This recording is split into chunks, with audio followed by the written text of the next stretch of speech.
Hi everyone, welcome and welcome back to my channel. आज हमें हो गए हैं 30 डेज सीरीज़ को स्टार्ट किए हुए 7 दिन। आज 8वां दिन है।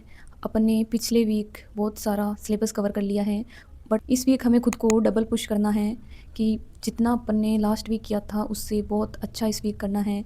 तो फुल एनर्जी के साथ लग जाइए आज से ही और अपना टारगेट डेली पूरा करना है कंसिस्टेंसी के साथ। बिल्कुल लापरवाही नहीं करनी है। एक एक दिन ऐसे ही निकलता जाएगा, हमें पता भी नहीं चलेगा कि कब एग्ज़ाम पास में आ गया।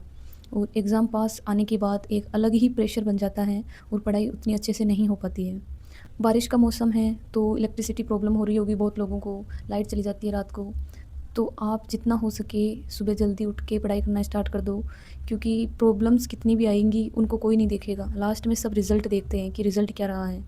तो सब चीज़ों से लड़ के आपको खुद को अपने लिए करना पड़ेगा। कोई भी आपके लिए कुछ नहीं करने वाला है। एंड इसके अलावा भी बहुत सारी प्रॉब्लम्स आ रही होंगी प्रिपरेशन के दौरान, बट खुद को इतना मेंटली स्ट्रॉन्ग बना लेना है कि कोई भी प्रॉब्लम आए वो आपकी पढ़ाई को डिस्टर्ब नहीं करनी चाहिए। आप रो सकते हैं, आप परेशान हो सकते हैं, बट पढ़ाई करना है। उसका कोई अल्टरनेटिव नहीं होना चाहिए कि मुझे ये चीज़ परेशान कर रही है तो मैं पढ़ूंगा नहीं आज, क्योंकि एक एक दिन मायने रखता है। अब लिमिटेड टाइम है, बहुत सारा सिलेबस कवर करना है, बहुत मॉक टेस्ट देने हैं, बहुत सारी चीज़ें कवर करनी है।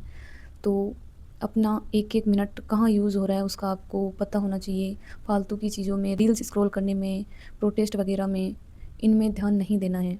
रिज़ल्ट क्या आना है ये हम सबको पता है, कैसी सिचुएशंस चल रही है, तो ज़्यादा इनमें फ़ोकस होने की ज़रूरत नहीं है। हमें पहले खुद का करियर बनाना है, फिर हम दूसरे के बारे में सोच सकते हैं। तो अगर हम खुद ही अपने पैरों पे खड़े नहीं हैं तो दूसरे के लिए क्या ही कर पाएंगे। तो अपने डेली टारगेट को अच्छे से फॉलो करना है। एंड मॉक टेस्ट में नंबर कम आ रहे होंगे तो डीमोटिवेट नहीं होना है। इम्प्रूवमेंट धीरे धीरे होता है, तो वो भी बढ़ जाएंगे टाइम के साथ। और आज का टारगेट डिस्कस कर लेते हैं। Let's start. स्टार्ट करते हैं मैथ्स से। मैथ्स में आपको 20 क्वेश्चंस करने हैं प्रॉफिट एंड लॉस से, जो लास्ट वीक से अपना चल रहा है, और 1 घंटे का लेक्चर लेना है अर्थमेटिक में। एडवांस में आपको 20 क्वेश्चंस करने हैं एलसीएम एंड एचसीएफ के नेक्स्ट, एंड 1 आवर का लेक्चर लेना है। आपको आज 2 सेक्शनल देने हैं, एक सीजीएल का पीवाईक्यू एंड एक सीएचएसएल का पीवाईक्यू। बट ऐसे देने हैं कि सीजीएल के पीवाईक्यू को आप प्रॉपर एग्ज़ाम के हिसाब से देंगे, और सीएचएसएल का जो आप मॉक टेस्ट देंगे उसमें आप पेन का यूज़ नहीं करेंगे। चाहे आपके 5 नंबर आए, 10 नंबर आए या 40 नंबर आए, आपको पेन का यूज़ नहीं करना है। ओरली आप कितने कर पा रहे हैं ये चेक करना है अपन को। इससे क्या होगा कि अपना माइंड एक्टिव हो जाएगा उन चीज़ों पे कि हम किस क्वेश्चन पे फालतू का टाइम वेस्ट कर रहे हैं। जब अपने हाथ में पेन होता है तो हम उसे चलाने लग जाते हैं, आधा क्वेश्चन पढ़ते हैं फिर नीचे पेन चलाने लग जाते हैं। बट जब पेन हाथ में लिए बिना आप मॉक टेस्ट देंगे तो प्रॉपर आपको एक लाइन पढ़ते ही पता चल जाएगा कि ये क्वेश्चन मुझसे बन रहा है कि नहीं बन रहा। नहीं बन रहा तो स्किप करो, आगे बढ़ो।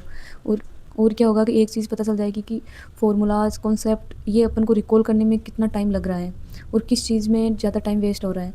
तो ये अपनी मेंटल एबिलिटी को बढ़ाने के लिए है ओनली सीएचएसएल के मॉक, जो मॉडरेट लेवल के होते हैं। और इनमें टाइम भी 20 मिनट का दे रखा है, अभी 15 मिनट वाला नहीं है, तो आप आराम से कर सकते हैं। इसके बाद कैलकुलेशन में आपको करना है 1 to 20 तक के टेबल्स। अब आप ये सोच रहे होंगे कि क्या बच्चों वाला टास्क दे दिया है ना। बच्चों वाला टास्क नहीं है ये। 1 to 20 तक के टेबल्स ऐसे याद होनी चाहिए आपको कि आपको दे दिया 144, तो आपके माइंड में क्लिक करना चाहिए कि ये 12 into 12 भी होता है एंड 18 into 8 भी होता है। इस हिसाब से आपको कहीं से भी उठा के कुछ भी पूछ ले तो आपको पता होना चाहिए कि इसके फैक्टर्स क्या क्या हैं और ये किसका मल्टीप्लाई है। तो 1 to 20 तक आपको ये प्रैक्टिस करना है। देन रीजनिंग में आते हैं, तो रीजनिंग में आपको वही सेम एक सेक्शनल मॉक देना है, और स्टेटमेंट एंड कंक्लूजन जो पीयूष सर ने करवा रखा है उसमें से फर्स्ट 1 आवर आपको लेक्चर लेना है, क्योंकि ज़्यादातर बच्चों के स्टेटमेंट एंड कंक्लूजन वाले क्वेश्चंस रॉन्ग हो रहे होंगे। देन आते हैं इंग्लिश पे, तो इंग्लिश में आपको सेम वही 100 वर्ड्स पर सेक्शन करने हैं, 100 OWS, 100 idioms, 100 syno and 100 anto. Last week अपन ने 500 वर्ड्स पर सेक्शन कर लिए थे, यानी कि 2000 वर्ड्स। अब नेक्स्ट आगे के करने हैं। ग्रामर में active and passive voice. Active and passive voice बिल्कुल इजी है और छोटा सा चैप्टर है, तो इसको एक ही दिन में ख़त्म करना है। तो आज आप वॉइस करेंगे और 1 आवर का आप सेम 100 रूल्स ऑफ ग्रामर का क्लास लेंगे, अमन वशिष्ठ सर वाला। देन आते हैं कॉम्प्रिहेंशन पे, तो लास्ट वीक हमने रीडिंग की थी एंड पैसेज प्रैक्टिस किए थे। अब हम करेंगे जो अमन सर ने नई सीरीज़ स्टार्ट की है कॉम्प्रिहेंशन के लिए, उसमें वो इजी टू हार्ड लेवल के सारे पैसेज कवर करवाएंगे। तो उससे अपन एक अपनी बेसिक अंडरस्टैंडिंग बिल्ड करेंगे, ताकि जब हम खुद से प्रैक्टिस करें तो हमें ज़्यादा प्रॉब्लम नहीं आए। देन इसमें एक सेक्शनल देना है आपको सेम, एंड एक रीडिंग कॉम्प्रिहेंशन का आपको चैप्टर टेस्ट देना है। वो क्लास लेने के बाद आपको एक चैप्टर टेस्ट देना है टेक्स्ट बुक से, पैसेज या क्लोज टेस्ट कुछ भी दे सकते हैं आप। जीएस में 3 दिन से मेडाइवल हिस्ट्री चल रही है, वो आज ख़त्म हो जाएगी। आज मेडाइवल हिस्ट्री के लिए लास्ट डे है। एंड नेक्स्ट टॉपिक जो अपन स्टैटिक में स्टार्ट कर रहे हैं वो है books and authors. Books and authors में अब 3 दिन में अपन फिनिश करेंगे इसको, तो इसका 1/3 आज कंप्लीट करना है। बुक्स एंड ऑथर्स की अगर आपके पास कोई बुक है तो आप बुक में से कर सकते हैं, नहीं तो यूट्यूब से क्लास ले सकते हैं। मैं प्रेफर करूँगी कि अगर आपके पास बुक है तो उसमें से ही करें, क्योंकि उसमें जो एंशिएंट हिस्ट्री की बुक्स हैं या जो किसी पॉलिटिकल लीडर की बुक है या फॉरेनर्स की जो बुक है, साइंटिस्ट की जो बुक है, जज गवर्नर्स की जो बुक्स हैं, वो सारी दी हुई होती है।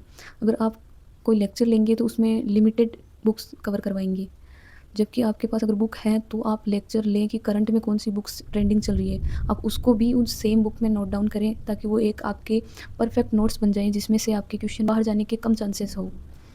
तो आपको ऐसे बुक्स एंड ऑथर्स करना है। And current affairs same 30 minute करना है जैसे हम रोज़ करते हैं।